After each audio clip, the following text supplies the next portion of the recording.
Welcome back to day 2 in Chennai. Part 1 of this video description ಅಲ್ಲಿ mention ಮಾಡಿರ್ತೀನಿ. ಇದು ನನ್ನ ಡೇ 2 ರೂಮ್ ಟೂರ್. ಊರಿಗೆ ಹೋಗೋಕೆ ಟಿಕೆಟ್ಸ್ ಎಲ್ಲ ಬುಕ್ ಮಾಡಿದ್ದೀನಿ, ಬಟ್ ಟ್ರೈನ್ ಕ್ಯಾಚ್ ಮಾಡಕ್ ಆಗಿಲ್ಲ ಅಂದ್ರೆ ನಾನು ಬುಕ್ ಮಾಡ್ಕೊಂಡಿದ್ದೆ. ಇಲ್ಲಿ ಎಲ್ಲ ಲಗೇಜ್ ಎಲ್ಲ ಶಿಫ್ಟ್ ಮಾಡಿ ಇವತ್ತು ಡೇ ಔಟ್ ಮಾಡ್ತಿದ್ದೀವಿ. ನಿನ್ನೆ ಯೂನಿವರ್ಸಿಟಿ ಕೆಲಸ ಎಲ್ಲ ಕೂಡ ಮುಗೀತು. ಇವತ್ತು ಚೆನ್ನೈನ ಸುತ್ತ ನೋಡೋಣ ಅಂತ ಹೋಗ್ತಿದ್ದೀವಿ. ತುಂಬ ಹೊಟ್ಟೆ ಹಶ್ವಾಗ್ತಿತ್ತು, ಸೊ ಹೋಟೆಲಿಗೆ ಹೋದ್ವಿ.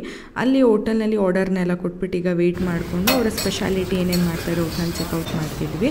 ನಾನು ಫಸ್ಟ್ ಆರ್ಡರ್ ಮಾಡಿದ್ದು ಬ್ರೇಕ್ಫಾಸ್ಟ್ ಮಿನಿ ಥಾಲಿ ಅಂತ, ಮತ್ತೆ 1 ಪ್ಲೇಟ್ ಪೂರಿ ತೊಗೊಂಡ್ವಿ. ಬ್ರೇಕ್ಫಾಸ್ಟ್ ಮುಗಿಸ್ಕೊಂಡು ಹಂಗೆ ಲೋಕಲ್ ರೈಲ್ವೆ ಸ್ಟೇಷನ್ ಕಡೆ ನಡ್ಕೊಂಡು ಹೋಗ್ತಿದ್ದೀವಿ. ಅದು ನಮ್ಮ ರೂಮಿಗೆ ತುಂಬ ಪಕ್ಕನೇ ಇದ್ದಿದ್ದು. ಸಿಕ್ಕಾಪಟ್ಟೆ ಬಿಸಿಲಿದೆ ಇಲ್ಲಿ. ನಾನು ಕಂಪ್ಲೀಟ್ ವಿಡಿಯೋ ವಾಯ್ಸ್ ಓವರ್ ಮಾತ್ರ ಮಾಡಿದ್ದೀನಿ. ಹಿಂಗೆ ವಿಡಿಯೋ ಕ್ವಾಲಿಟಿ ಇದೆ ಅಂತ ನಂಗೆ ಖಂಡಿತ ಗೊತ್ತಿಲ್ಲ. ಆದಷ್ಟು ಎಲ್ಲನೂ ಕೂಡ ಕವರ್ ಮಾಡೋಕ್ಕೆ ಟ್ರೈ ಮಾಡಿದ್ದೀನಿ. ಸೊ ಈಗ ತಾನೇ ಲೋಕಲ್ ಟ್ರೈನ್ ಬಂದಿದೆ. ನಾವು ಈಗ today planning to go for Jailer movie. So excited. So ನಾನು ಫಿನಿಕ್ಸ್ ಮಾಲ್ನಲ್ಲಿ ಬುಕ್ ಮಾಡಿದ್ದೀನಿ ನನ್ನ ಟಿಕೆಟ್ಸ್ಗಳನ್ನ.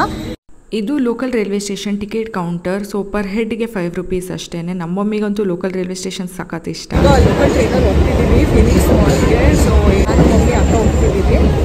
ನಿಮಗೆ ಮಾಲ್ನ ತೋರಿಸ್ತೀನಿ. Actually one of the Chennai biggest mall. ಆದಷ್ಟು ವಾಯ್ಸ್ ಓವರ್ ಟ್ರೈ ಮಾಡ್ತೀನಿ. Because speaker I mean the speaker I don't know, but I have not got that. ಕಷ್ಟಕ್ಕೆ ಕೇಳಿಸೋದಿಲ್ಲ ನಾನು ಮಾತಾಡೋದು ವಿಡಿಯೋದಲ್ಲಿ. ಸೊ ಇಟ್ಸ್ ನಾಟ್ ಸಮಥಿಂಗ್ ನಾನಿದ್ದಿದ್ದು ಲೊಕೇಶನಿಂದ ಡೈರೆಕ್ಟ್ ಲೋಕಲ್ ಟ್ರೈನ್ ಇರಲಿಲ್ಲ. ಅಲ್ಲಿಂದ ಒಂದು ಬಸ್ ಕ್ಯಾಚ್ ಮಾಡಬೇಕಿತ್ತು. ಬಸ್ಸಲ್ಲಿ ಹೊತ್ಕೊಂಡು ಈಗ ಹೋಗ್ತಿದ್ದೀವಿ. ಈ ಥರ ಲೋಕಲ್ ಟ್ರಾನ್ಸ್ಪೋರ್ಟಲ್ಲಿ ಊರನ್ನ ಎಕ್ಸ್ಪ್ಲೋರ್ ಮಾಡೋದಿದೆಯಲ್ಲ, ಇದಂತೂ ಮಸ್ತ್ ಅಂತಲೇ ಹೇಳ್ಬೋದು. ಒಂದು 200 ಮೀಟರ್ಸ್ ಇತ್ತು ಬಸ್ ಸ್ಟಾಪಿಂದ ಅಷ್ಟೇ. ನಮಗೆ ಮಾಲ್ ನಡ್ಕೊಂಡು ಹೋಗ್ತಿದ್ದೀವಿ ಇವಾಗ 3 ಜನ ಕೂಡ. ನನಗೆ ಪ್ಲೇಸಸ್ಗಳನ್ನ ನಮ್ಮ ಮಮ್ಮಿಗೆ ಅಕ್ಕನಿಗೆ ತೋರಿಸೋದಿದೆಯಲ್ಲ, ಅದಂತೂ ಇನ್ನೂ ಖುಷಿ. ಹಾಗೆ ಮಾತಾಡ್ಕೊಂಡು ಫೈನಲಿ ಮಾಲಿಗೆ ರೀಚ್ ಆದ್ವಿ. ಆಫರ್ಸ್ ಕೂಡ ನಡೀತಿತ್ತು ಮಾಲ್ನಲ್ಲಿ ತುಂಬಾ. ಈ ವಿಡಿಯೋ ನಾನು ಆಲ್ಮೋಸ್ಟ್ ರೆಕಾರ್ಡ್ ಮಾಡಿ 6 ಮಂತ್ಸ್ ಬ್ಯಾಕ್ ಆಗಿತ್ತು, ಬಟ್ ನನಗೆ ಎಡಿಟ್ ಮಾಡೋದಕ್ಕೆ ಟೈಮ್ ಆಗದೆ ಇರೋದ್ರಿಂದ ನಾನು ಈಗ ಎಡಿಟ್ ಮಾಡಿ ಹಾಕ್ತಿದ್ದೀನಿ. ಸೊ ಈಗ ತುಂಬ ಚೇಂಜಸ್ಗಳಾಗಿರ್ಬೋದು, ಆಫರ್ಸ್ ಡಿಫ್ರೆಂಟ್ ಇರ್ಬೋದು. ಕಂಪ್ಲೀಟ್ ಡೇ ಪ್ಲ್ಯಾನ್ ಇನ್ನೂ ಮಾಡಿಲ್ಲ, ನೋಡೋಣ. ಆ್ಯಕ್ಚುಲಿ ಫೋನಲ್ಲಿ ತುಂಬ ಚಾರ್ಜ್ ಕಡಿಮೆ ಇದೆ.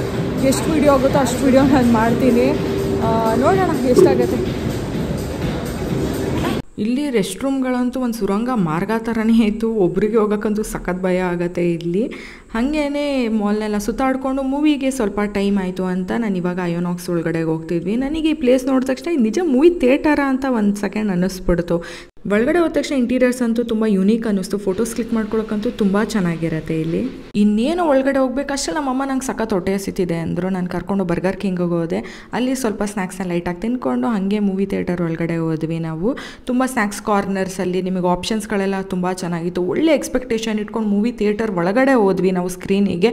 ಅಲ್ಲಂತೂ ಸಖತ್ ಡಿಸಪಾಯಿಂಟ್ ಆಯಿತು ನನಗೆ. ಸೀಟ್ಗಳೆಲ್ಲ ನೋಡಿ, ಆಡಿಯೋ ಕ್ಲಾರಿಟಿ ಕೂಡ ಅಷ್ಟು ಚೆನ್ನಾಗಿರಲಿಲ್ಲ. ನೀವು ವಿಡಿಯೋದಲ್ಲಿ ಚೆಕ್ ಮಾಡ್ಬೋದು ಸೀಟ್ ಕ್ವಾಲಿಟಿ ಎಲ್ಲ. ಬಟ್ ಮೂವಿ ಅಂತೂ ಸೂಪರ್ ಆಗಿತ್ತು. 100 ಲೈಕ್ 10ಗೆ 100 ಅಂತಲೇ ಹೇಳ್ಬೋದು. ಮೂವಿ ತುಂಬ ಎಂಜಾಯ್ ಮಾಡಿದ್ವಿ. ಹಾಗೆ ಮೂವಿನ ಮುಗಿಸ್ಕೊಂಡು ನಾವು ಆಚೆ ಬಂದ್ವಿ. ಅಲ್ಲಿ ಫೇಮಸ್ ಕಾಕಡಾಗೆ ಮಮ್ಮಿನ ಮತ್ತು ಅಕ್ಕನ ಕರ್ಕೊಂಡು ಹೋದೆ. ನಾನು ಮುಂಚೆ ತುಂಬ ಸಲ ಟ್ರೈ ಮಾಡಿದ್ದೆ, ಅವ್ರಿಗೆ ತಿನ್ನಿಸ್ಬೇಕು ಅಂತ ಕರ್ಕೊಂಡು ಹೋದೆ. ಇಲ್ಲಿ ಸ್ವಲ್ಪ ಚಾಟ್ಸ್ಗಳನ್ನೆಲ್ಲ ತೊಗೊಂಡ್ವಿ. ಹಾಗೆ ಕೂತ್ಕೊಂಡು ಪ್ಲ್ಯಾನ್ ಮಾಡಿದ್ವಿ, ನಾವು ಯಾಕೆ ಬೀಚಿಗೆ ಹೋಗಬಾರ್ದು, ಇನ್ನೂ ಟ್ರೈನಿಗೆ ಟೈಮ್ ಇದೆಯಲ್ಲ ಅಂತ. ಮಾಲಿಂದ ಬಸ್ ಸ್ಟಾಪಿಗೆ ಹೋಗಿ ಈಗ ಬಸ್ ಸಿಕ್ತು ನಮಗೆ. ಅಲ್ಲಿಗೆ ಡೈರೆಕ್ಟ್ ಬಸ್ ಸಿಗತ್ತೆ. ಅಲ್ಲಿಂದ ನಾವು ಬಂದು ಶೇರ್ ಆಟೋ ಮಾಡ್ಕೊಳ್ಬೇಕಾಗತ್ತೆ. ಪರ್ ಹೆಡ್ ಆಲ್ಮೋಸ್ಟ್ 10-20 ರೂಪೀಸ್ ಇಸ್ಕೊತಾರೆ ಅಷ್ಟೇ. ಬೀಚ್ ಹತ್ರನೇ ಬಿಡ್ತಾರೆ ನಮಗೆ. ಸೊ ಸ್ವಲ್ಪ ಹೊಟ್ಟೆ ಹಸಿತಿತ್ತು. ನೀವು ಏನೇ ಅನ್ನಿ ಏನೇ ತಿಂದರೂ ಅನ್ನ ತಿಂದಂಗೆ ಆಗಲ್ಲ ನಮ್ಮ ಸೌತ್ ಇಂಡಿಯನ್ಸ್ಗೆ. ಒಂದು ಬಿರಿಯಾನಿ ತಿನ್ಕೊಂಡು ಈಗ ಪುನಃ ನಡ್ಕೊಂಡು ಬೀಚಿಗೆ ತಲುಪಿದ್ವಿ.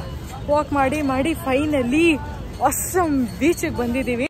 ಈ ಬೀಚ್ನ one of the most beautiful beach ಅಂತ ಹೇಳಿದ್ರೆ ತಪ್ಪೇ ಆಗೋದಿಲ್ಲ. ನನಗಂತೂ ಸಖತ್ ಫೇವ್ರೇಟ್. ಇಲ್ಲಿ ಸ್ವಲ್ಪ ಹೊತ್ತು ಕೂತ್ಕೊಂಡಿದ್ವಿ, ತುಂಬ ಟೈಮ್ ಪಾಸ್ ಮಾಡ್ತಿದ್ವಿ. ತುಂಬ ಒಂದು ರಿಫ್ರೆಶಿಂಗ್ ಥರನೇ ಇತ್ತು. ರಿಲ್ಯಾಕ್ಸ್ ಮಾಡಿಕೊಂಡು ಹಾಗೇ ಫುಡ್ ಸ್ಟ್ರೀಟ್ ಕಡೆಗೆ ಹೋದ್ವಿ. ನಮಗೆ ಟೈಮ್ ಆಗಿಬಿಟ್ಟಿತ್ತು ಟ್ರೈನಿಗೆ. ಆಲ್ಮೋಸ್ಟ್ ಒಂದು 2 hours ಗ್ಯಾಪ್ ಇತ್ತು ಅಷ್ಟೇ. ಹಾಗೇ ಸ್ವಲ್ಪ ಇಲ್ಲಿ ಸ್ನ್ಯಾಕ್ಸ್ ಎಲ್ಲ ತಿನ್ಕೊಂಡು ಹಾಗೆ ಪಾರ್ಸಲ್ ತೊಗೊಂಡು ಹೊರಡೋಣ ಅಂತ ಡಿಸೈಡ್ ಮಾಡಿದ್ವಿ. ನಾನು ಇಲ್ಲಿ ಫುಡ್ ಸ್ಟ್ರೀಟ್ ಬಗ್ಗೆ ಒಂದು ಸಪ್ರೇಟ್ ಶಾರ್ಟ್ಸ್ನ ಕೂಡ ಮಾಡಿದ್ದೀನಿ. ಅದರ ಲಿಂಕ್ ಕೂಡ ಡಿಸ್ಕ್ರಿಪ್ಷನ್ ಬಾಕ್ಸ್ನಲ್ಲಿ ಮೆನ್ಷನ್ ಮಾಡ್ತೀನಿ. ನೀವು ಆ ವಿಡಿಯೋನ ಕೂಡ ಹೋಗಿ ಚೆಕ್ಔಟ್ ಮಾಡಿ. ಇಲ್ಲಿ ಅಂತೂ ತುಂಬ ಟೇಸ್ಟಿಯಾಗಿ ಮಾಡ್ತಾರೆ, ತುಂಬ ಅಫೋರ್ಡಬಲ್ ಆಗಿ ಮಾಡ್ತಾರೆ ಫ್ರೆಶ್ ಸೀ ಫುಡ್ಗಳನ್ನ. ಈಗ ಪುನಃ ಶೇರ್ ಆಟೋ ಹಿಡ್ಕೊಂಡು ನಮ್ಮ ರೂಮ್ ಕಡೆಗೆ ಹೋಗ್ತಿದ್ದೀವಿ. ರೂಮಲ್ಲೆಲ್ಲ ಬ್ಯಾಗೇಜ್ ಎಲ್ಲ ಪ್ಯಾಕ್ ಆಗಿ ಆಲ್ರೆಡಿ ಇದೆ. ನಮಗೆ ಟೈಮ್ ಇದ್ದಿದ್ದರಿಂದ ನಾವು ಇವತ್ತೇ ಊರಿಗೆ ಹೋಗೋಣ ಅಂತ ಡಿಸೈಡ್ ಮಾಡಿದ್ವಿ. ಹಿಂಗೇನೆ ಲೋಕಲ್ ಟ್ರೈನಲ್ಲಿ ಹೋಗ್ತಿದ್ದೀವಿ. ಸೊ ಚೆನ್ನೈಗೆ ಬಾಯ್ ಹೇಳಿ ನಮ್ಮ ಮೋಸ್ಟ್ ಬ್ಯೂಟಿಫುಲ್ ಎಕ್ಸ್ಪೀರಿಯನ್ಸ್. ನಮ್ಮ ಮಮ್ಮಿ ಅಂತೂ 6 ಮಂತ್ಸಿಂದ ಕೇಳ್ತಾನೆ ಇದ್ದಾರೆ, ಪುನಃ ಚೆನ್ನೈಗೆ ಯಾವಾಗ ಹೋಗ್ತೀವಿ ಅಂತ. ಅವ್ರಿಗೆ ಅಷ್ಟು ಇಷ್ಟ ಆಗೋಯ್ತು ಚೆನ್ನೈಯಲ್ಲಿ ಎಕ್ಸ್ಪೀರಿಯನ್ಸ್ ಬಂದು.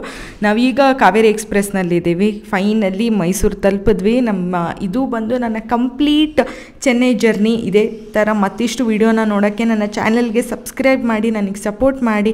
ತುಂಬ ವೀಡಿಯೋಗಳನ್ನ ಹಾಕ್ತೀನಿ. ನಿಮಗೆ ಕೂಡ ಯಾವ್ದಾದ್ರು ವೀಡಿಯೋ ಸಜೆಷನ್ ಇದ್ದರೆ ಕಾಮೆಂಟ್ ಬಾಕ್ಸಲ್ಲಿ ತಿಳಿಸಿ. Thank you so much for supporting. So 3.5 lakh subscribers ಆಗಿದ್ದಾರೆ. ನಾನು so thankful for each one of you for making this happen. ಸೊ ಮತ್ತಿಷ್ಟು ವೀಡಿಯೋಗೆ ಸ್ಟೇ ಟ್ಯೂನ್ಡ್. ಬಾಯ್.